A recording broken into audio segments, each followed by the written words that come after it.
Hi, this is Eloise, and I am one half of Maria and I's radio show, Dear Julia. What you're about to listen to is episode 3 of our radio broadcast, the episode where we talk about Twilight. It is the only recorded episode of Dear Julia ever. If you like what you hear and you want to listen to us talk about more movies, then we broadcast from midnight to 1 a.m. Tuesday nights, Wednesday mornings on wileyradio.com. A quick boring side note, for legal reasons I can't upload the music that was broadcast when we aired this episode live in this recorded version. So there are 2 versions of this episode. And if you want to listen to the commentary with the music that we talk about, you want to make sure that you're listening to a compilation version. And if you want to just listen to Maria and I talk for like 45 minutes, then you want to make sure that you're listening to the commentary version. And I'll go ahead and say, after this break, which version you're listening to. And if it's not the one you want to hear, then you can switch to the other one. Yeah? That makes sense, right? This right here is the commentary version. So without further ado, I'll let past Maria and Eloise take the wheel. Thank you so much for listening, and I hope you have a happy holiday. I'm going insane. Welcome back to the show, you guys. Isn't that just the greatest song of all time, Eloise? Greatest song ever performed, written, conceived, thought of. Yes! The synths, the gentle twinkling of the synths, coupled with their rich, silky voices. When I fall in love, monogamous song of the century, Eloise. You were so correct when you said that. Well, you're listening to Dear Julia, by the way. Yeah, this is Dear Julia, comma. I'm Eloise. And I'm Maria. And this week, we're talking about a franchise that is very special to our hearts. Yes. You know, arguably a little over-discussed, but I think we're going to talk about it in new ways. We definitely innovative are. ways. Well, because the fact of the matter is, no one understands this franchise like Maria and I do. Right. Like, I think we could teach a college course on this subject. I think we could. I know. And we should and we will. We will. It'll happen. Yes. Yeah. So, I think we should say the name. Should we say it at the same time? Wait, what are we talking about? We gotta say the name of the franchise, bro. Okay. Because I know we know, but they don't know. Yeah, they don't know. Okay. Okay. 3, 2, 1. Twilight. Whoa. Whoa, I got chills. Bro. Wait, oh sorry. my god. That's I'm sorry. bad radio. You guys, I'm sorry you for guys. screaming. Sorry, Matt. Hey, we hear that JJ might be like on the I- air tonight. Is JJ listening? I think he might be listening. JJ, are you out there? JJ, if you're out there, we just want to give a special shout out to you. And JJ actually, before we get into the discourse, JJ actually sent us some intel, okay?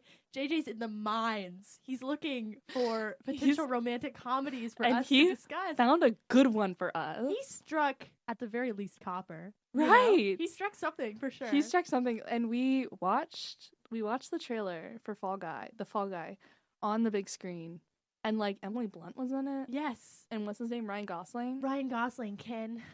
Ken as was the in kids it. know him. Yeah. Yeah. Blade Runner 2049 guy.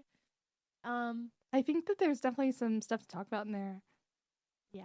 Another day, though. Another day, because Twilight is... Yeah, we only have an hour. She's keeping us much to say. busy. Yeah. Okay. I feel like we can't talk about Twilight without acknowledging that there are 2 teams. Okay? Yes. When you think Twilight, you think Team Edward, Team Jacob. Like, before I even consumed the media, that's what I understood of it. And so, we need to, like, between the 2 of us, we need to put our foot down right now and, like, say, like, are we one team, are we the other team, or are we both? Because I think both is an underrated but acceptable answer. I think both is really important, and I was thinking about this in the shower while I was also thinking about the forest versus the woods in Forks. I was also thinking about how I would identify in the Twilight fandom. And I think that I am a Jacob and Bella truther. Yes. And a mild Edward and Bella enjoyer. Yes.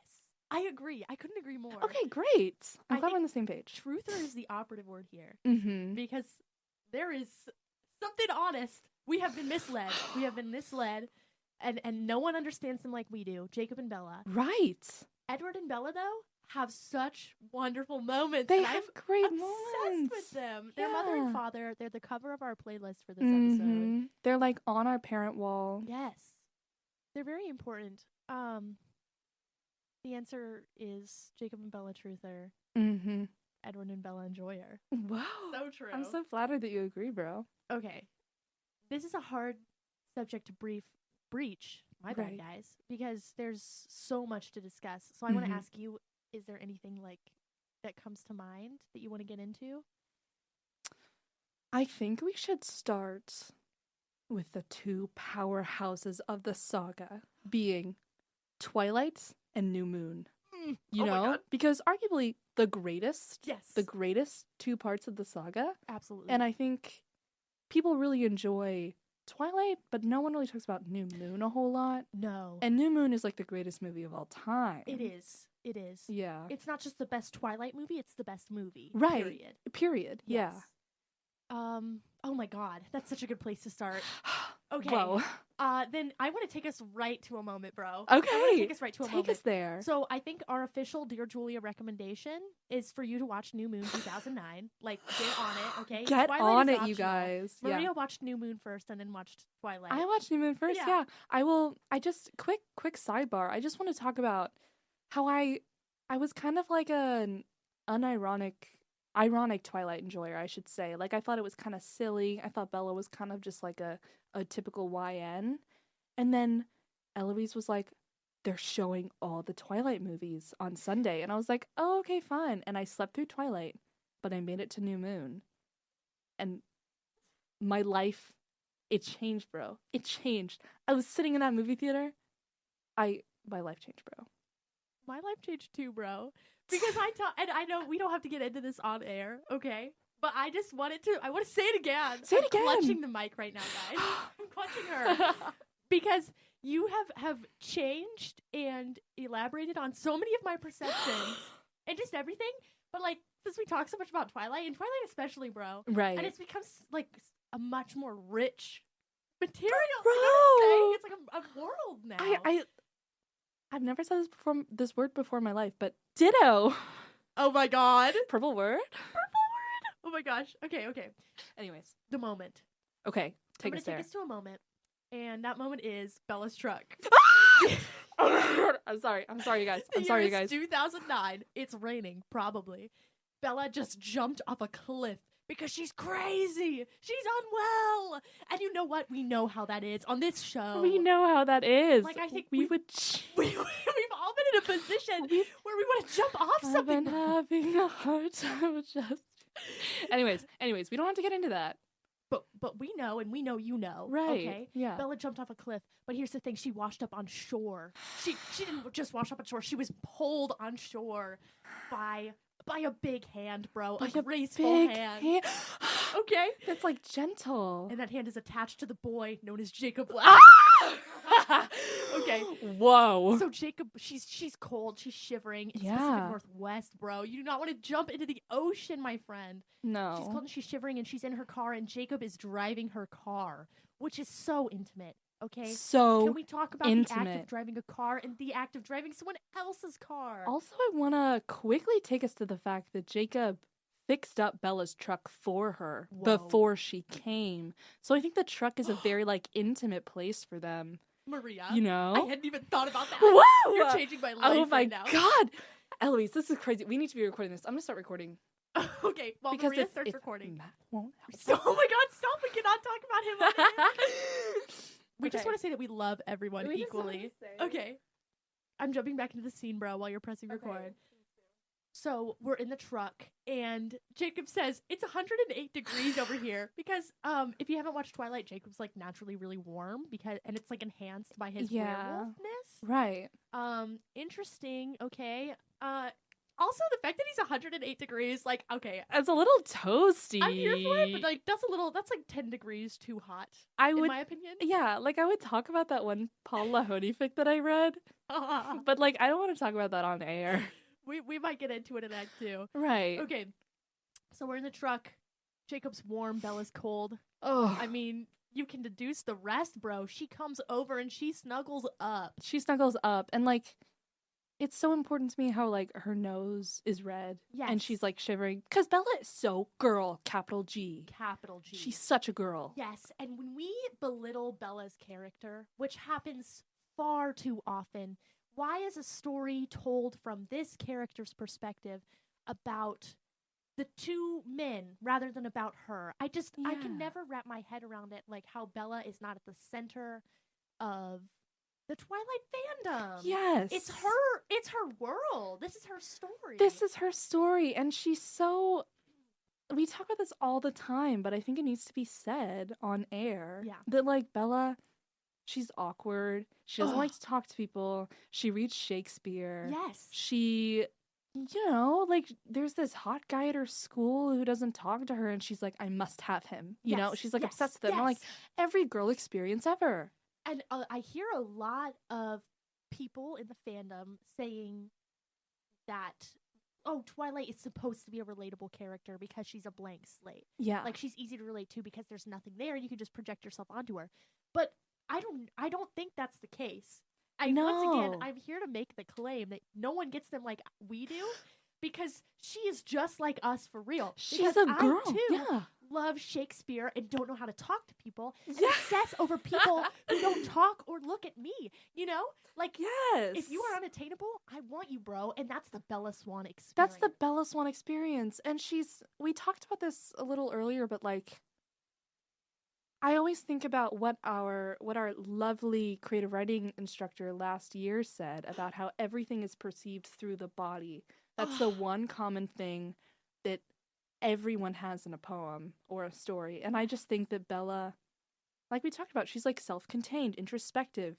She has her body and she's always in her head, you know, and like, we'll get to this later, maybe in a different episode, but to take that away from her, it's a crime. And I think that to say that Bella is just a blank slate, YN, it's like, she's a character. She's a character. Yeah. She's a girl. She's a body. And people deserve to love her. Yes. Yeah. Okay, I want to get back into that scene, but we're 15 minutes into our stream time, and I think we need to get into our first song. Yeah. So I'm taking us to a different scene, all right? Okay. It is storming, you guys. Thunder is clapping. And I want to say something inappropriate. But say it, bro. Say it, bro. Say it. Something Carlisle, something chic, something. Okay.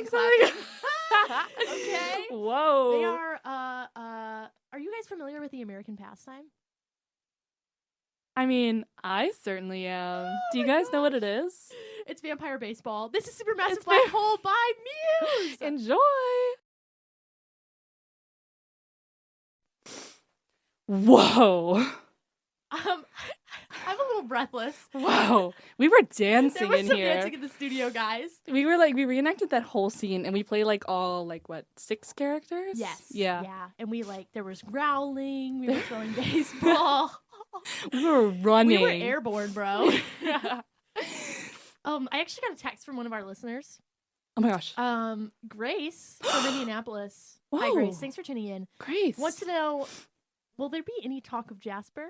And then she sent me the gif of him, like, twirling the baseball bat. Whoa, Grace. Like, because I wasn't thinking about Jasper, but, like, I have some things to say. Say them, girl. Okay, I'm going to say them, girl. Basically, I think that Jasper's actor in the movies is, like, he's really attractive. Mm-hmm. But I think they, like, I don't know. Like, he kind of gives me the creeps in the movies. But in the books, he's really interesting. Yeah. And he has this really interesting ability to, like, soothe, like affect the temperament of the room, which I find really interesting, especially as a trait to give to, like, a man. Oh. Not to prescribe to gender roles, no, but I like, do think it's interesting, and absolutely. I like that. Yeah. I was just gonna say, sorry, I was just gonna say, like, you're totally in the right for that one, because I think when we see, like, psychics and like mood influencers, it's always girls, and I hadn't even thought about that. Yeah. But the fact that it's Jasper is so special to me, and then, like, to add on to that, the fact that his girlfriend is Alice, there's something about that dynamic, something about his temperament and his ability, and then Alice's, like, spunkiness. Yes. I just really enjoy their partnership. And I think they're a lot, because I know we talked about this, but Emmett and Rosalie are very much, like, out of control force and stabilizing force. Like, that seems to be the idea behind it, but it comes across as more, like, controlling. Yeah. And dismissive. And very dismissive, yeah. And I think that Jasper and Alice is, like, the more wholesome version of that. Absolutely. Yeah. Because I think they ground each other. They do. And I think with Rosalie and Emmett, that's case. Rosalie, you deserve so much better. No, absolutely. Come live with us, Rosalie. Come live with us. Come live with us. Come live with us. Go stay in Vinny's cabin. Yes. That'd be fun. Guys, one day we'll let you in on like the Vinny's cabin, but I feel like that would take a long time. Yeah, we don't have time. So take us back to the scene. I want to take us back to the scene, but I do want to point out Rosalie's little monkey man. That's my monkey man. When she says that during the super best and black hole sequence, you brought that up. I just think it's the funniest thing It's ever. scary. And then Carlisle's like little down kitty or something when is Father? Carlisle gonna go? Okay, I'm not gonna say Whoa, that. we I'm can't not say gonna that on say air, that. But but like I agree. I feel a little homicidal towards No, Carlisle when he absolutely. says that. Yeah. Yeah, because fathers are supposed to stick up for their daughters. Right? And no one ever sticks up for Rosalie. No one ever sticks up for Rosalie her. except for herself, which is why she stood up for Bella when nobody else did. Another No misunderstood character. no one voted for me, so I'm gonna vote no for you. Yes. You know, okay.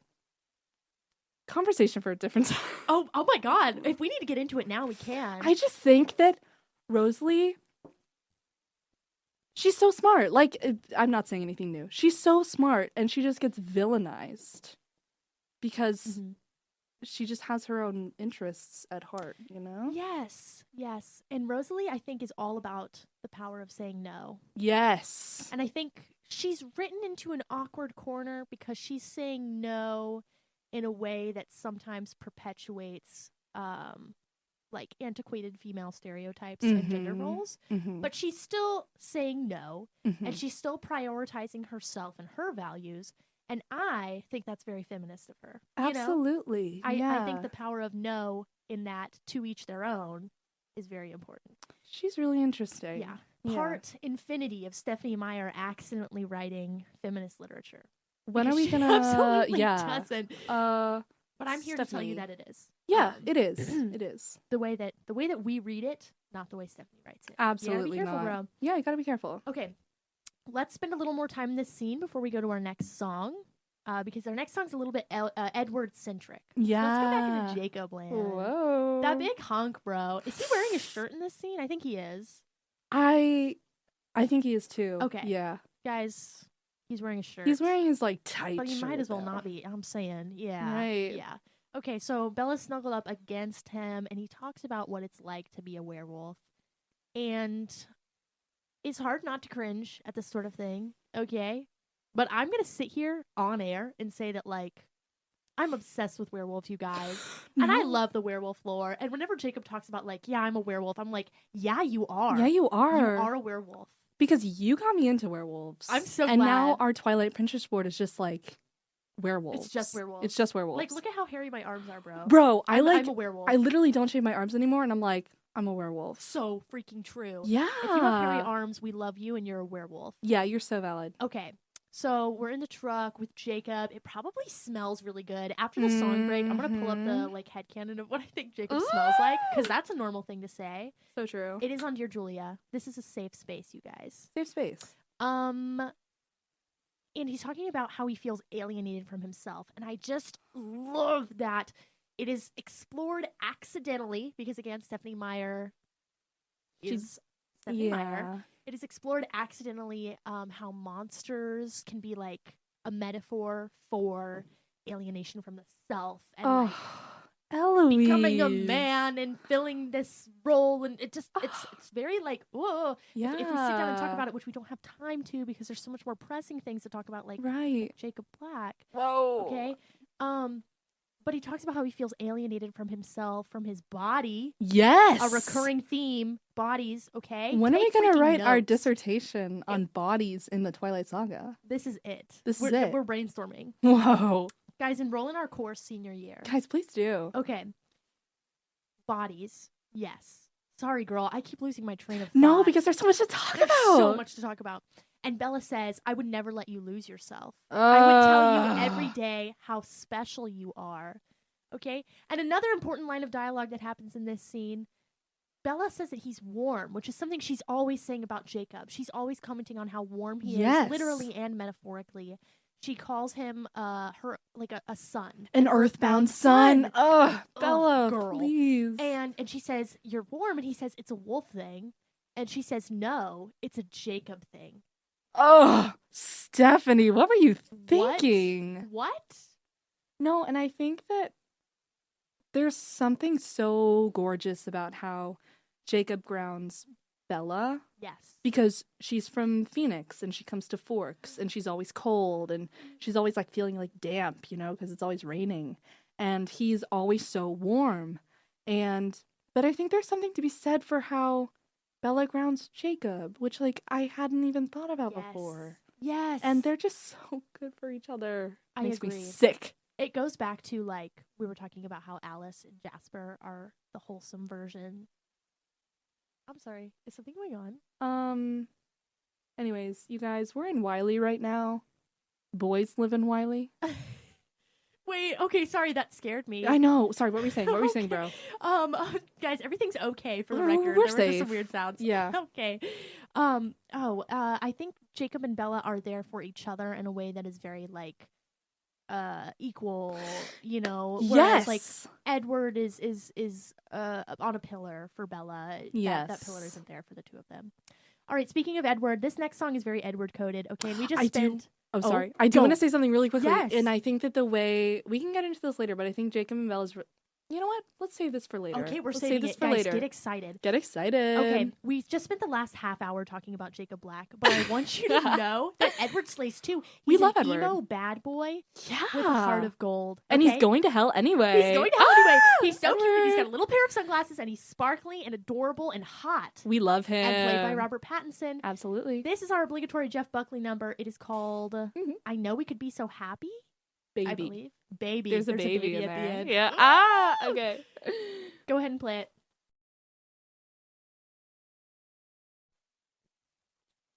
There's something I want to say about Edward. Please say it. And that's that I think Edward is a woman enjoyer. Absolutely. I just think Edward loves women in a way that I love women. Absolutely. Because I think Jacob loves women in a distinctly masculine way. Right. Which is fine. We He's a enjoy boy. it. Yeah. He's allowed to be a boy. Mm-hmm. Oh, that's dangerously close to boys will be boys. That's not what I meant by that. I meant I know boy. what you mean. Yeah. Yeah. Okay. I meant boy like the character. Edward, he appreciates women and he's afraid of women. And He's afraid that's so important. of women. Like, there's this scene in the first movie where after he takes like a sabbatical to get away from Bella, he starts talking to her out of nowhere, and he's like, "Hello," and she's like, "What?" And she's so done with him. And I just love her dynamic in the first movie because it's being like, you are such a freak. I love you. And it's like mutual. Yes. Yeah. And him being like, oh my God. Whoa. I'm so like nervous. I know. It's like, I have to show you what I really am. Like, what the This is heck? the skin of a killer, Bella. And he's like sparkling. Yes. I find, quick sidebar, Mhm. I find that too often men are pulling me aside to say they have to tell me something. And the something that they have to tell me is like, I want to go out with you. And I'm like, ooh. When are you going to follow me into the woods? Yes. What I need to happen for future reference, you need to like take me into the forest, take off your shirt and glitter in the sun, and be like, I could kill you. And I'd be like, oh my God. And you know what the best part is? He's like jumping around the trees like a little monkey. Yes. Hold No, on. that's our little monkey. No, because he's just jumping around and he's like growling. And Yeah. Bella's like, girl, calm Chill down.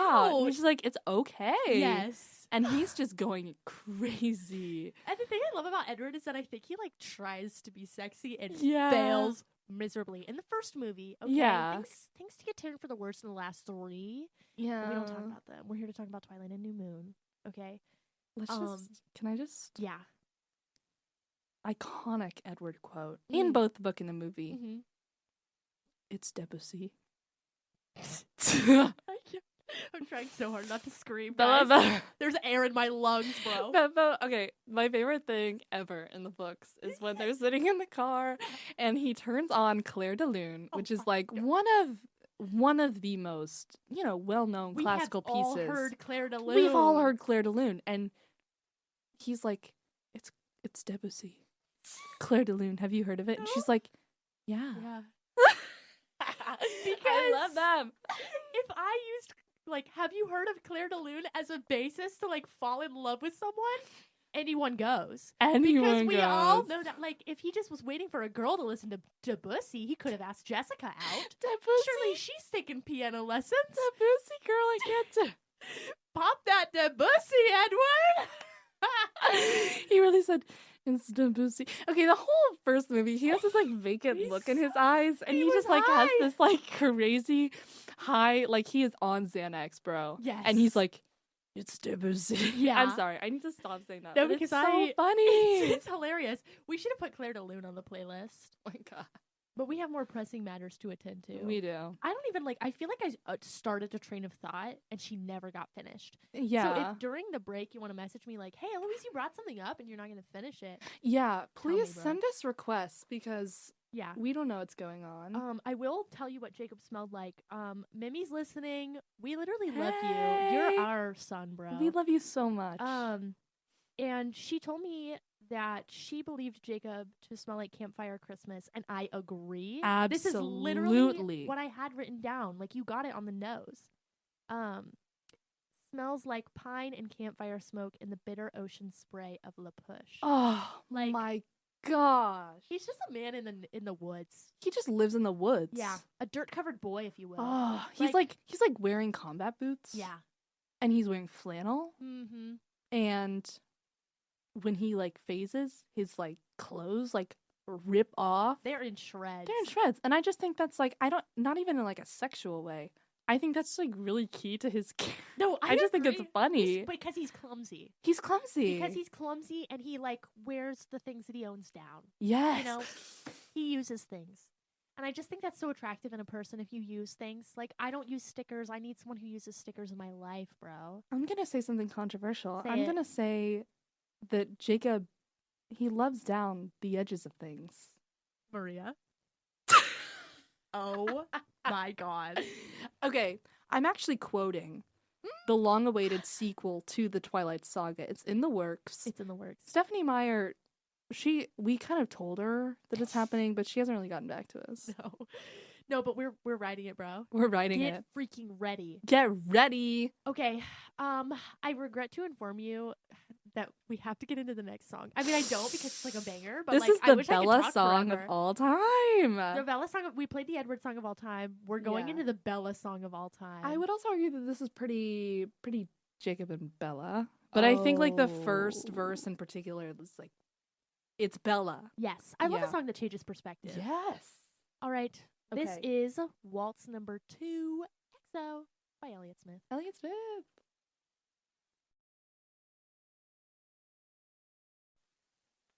Our setup is so awkward tonight because I keep having to like move to unmute the microphones and then like run back to where I sit. And I'm literally like recording us on my like iPhone because we can't talk about that legally because we signed a contract. Yeah. With our blood. Speaking of blood. Whoa. Vampires. All right. We have about 15 minutes and 2 more songs to get through though. We need to let's get through this scene. Yeah. This thread that's carried us through the episode. You guys might have to stay a couple minutes over. Yeah. But it's gonna be worth it. It's gonna be worth it because this last song is the crux of the crux of Twilight. So we're in not Edward's car. This is Bella's car. This is Bella's car. This is Bella's car. It's her truck. It's her freaking truck. Yeah. And it drives slow. It drives loud. It's loud orange. Yes. And it's hers. And she loves it. She loves it. Ugh. And it's like her dad, Charlie, who's like probably the hottest.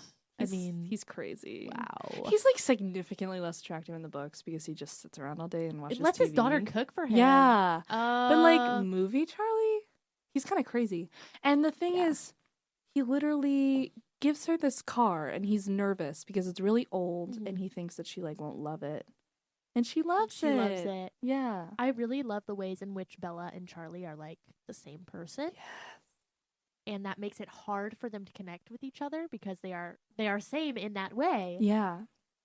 But ironically, that is like the thing that brings them closest together. You know? That inability to bridge the gap. I don't know. It's a little bit tragic. It's a little bit lovely. It's very father-daughter core. Absolutely. Oh, to be your father's number 1 boy. Right. JJ, if you're listening. Whoa, we lost a listener. We lost you a guys. listener. Maybe all that anti-boy talk. Sorry. Okay. Anyways, we're in the car. We're in the car. It's a Jacob thing.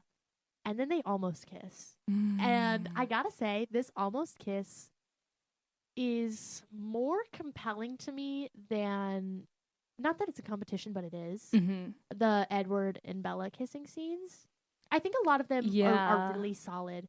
And I think the sex scene in Breaking Dawn Part 1 is like, it's like my favorite sex scene. It's so good. In any movie ever. Because it is like, my only critique is that a Sleeping at Last song plays. Oh, no. It's not the vibe. No. Anyway. Yeah. But it's the almost kiss, it's the anticipation of the kiss, it's the not kiss, it's the everything that them wanting to kiss but not kissing anyway means. Yes. That just like, what? Also, the jaw clench. Wow. Whoa. Jacob, whoa. he clenches his jaw. Guys, why aren't you watching New Moon? Why are you listening? Guys, I hope we lose the rest of you because you've gone to watch New Moon. I hope we drop down to 0 current listeners because you guys ran to Amazon Prime. Ran. I have them all on DVD. Yeah. Come to our house. You can come stay with us and watch it. He clenches his jaw, and you're so right. And it's like in the truck. It's dark outside. They're breathing. He's warm. They're breathing. And they're like looking at each other's mouths. Yeah. It's just like really intimate and really tender. And they don't kiss. They don't kiss. It's hard for me to talk eloquently about the two of them because when it's just us, I'm screaming, bro. I know. We're screaming, yeah. There's another almost kiss in the kitchen. And it's very special to me that it's in the kitchen. Mm-hmm. And then we get the very like interesting scene where Edward calls and Jacob's like, he can't talk right now. He can't talk. He's at a funeral. My favorite thing. What? My favorite thing is when Alice is in there and she's like, no, maybe it's Bella. And Bella like learns that it was Edward on the phone. And she's like, why didn't you let me talk to him? And he's like, he didn't ask for you. Taylor Lautner, we love you, but No, because Taylor Lautner is so special. He's a special little guy. Guys, there are so many sounds in Wiley Residence Hall tonight. We just heard a clatter. We heard a clatter. Up on the roof, there was a clatter.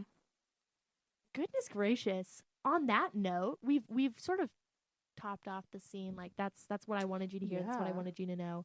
This next song is gonna take you out. If you're feeling emotional, you're gonna want to stop listening, my friend. This song was created for Jacob Black.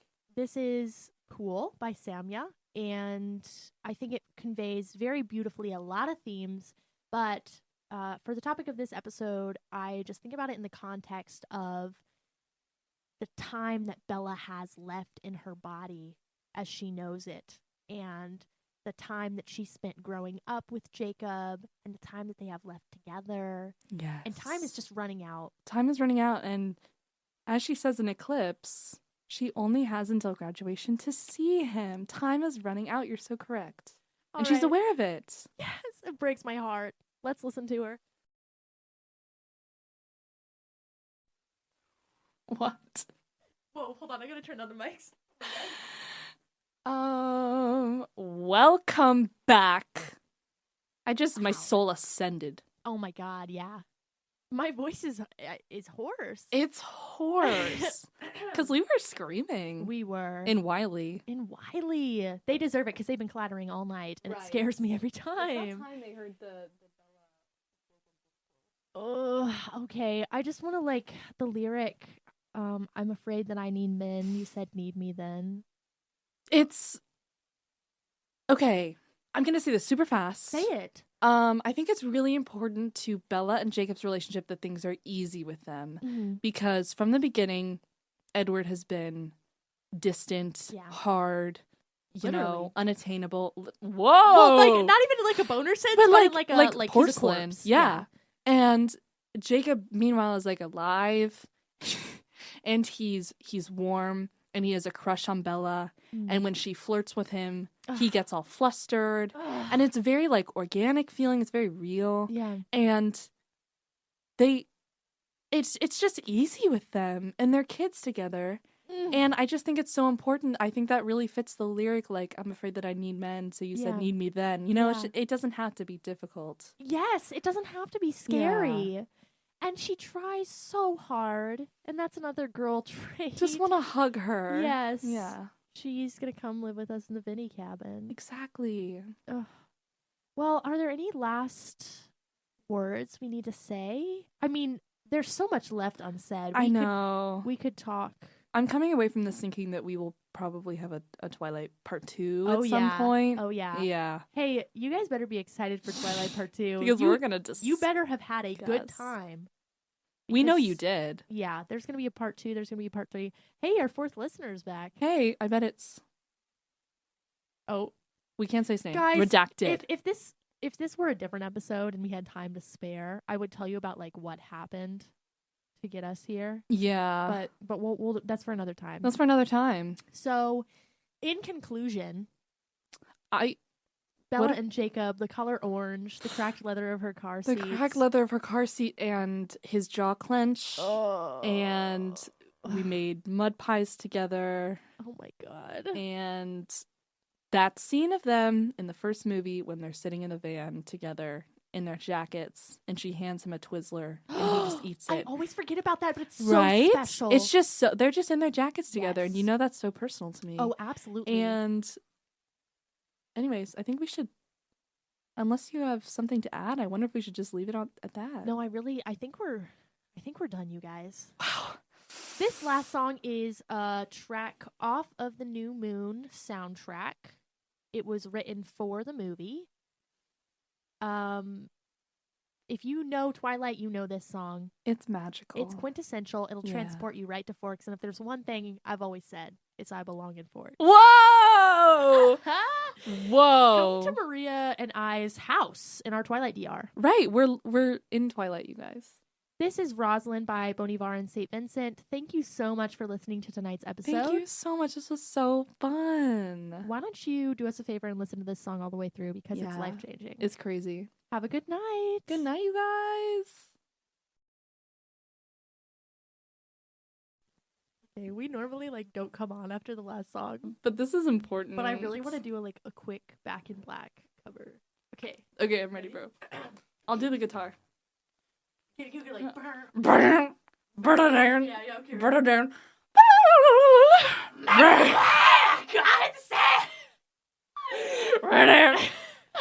don't know the other words. That's the only part I know. Okay. All right, guys. You're going to want to log off right now because the radio robot is about to take over, and in my opinion, it has the most god-awful taste in music. Yeah. So just keep your palate clean, guys. Okay. Good night, guys. Good night for real this time. We love you. We love you. Bye. Bye.